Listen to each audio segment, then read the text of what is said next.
點啊你？哎呀，今個星期因為之前嘅幾個星期嘅治療啦，咁隻腳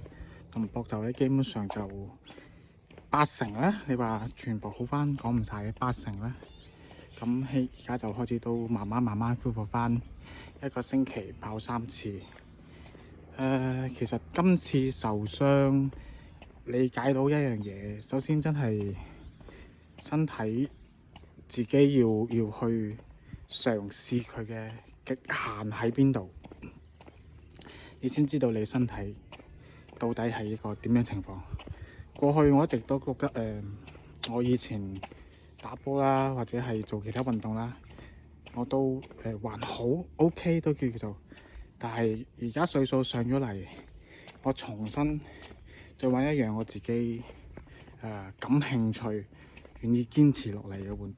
運動之後呢，我發覺我身體由於長期嘅冇運動啦，同埋各種錯誤嘅姿勢，導致其實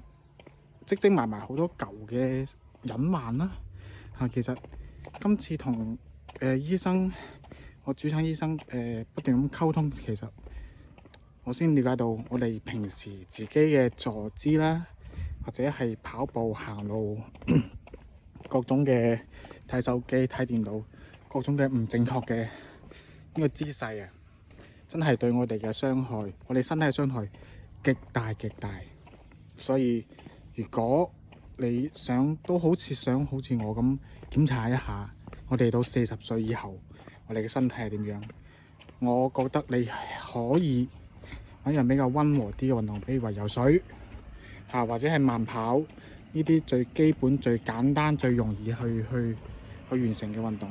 去嘗試一下先堅持。你試下1個星期、1個月、3個月，你先堅持落嚟，你嘅身體通常會發出信號，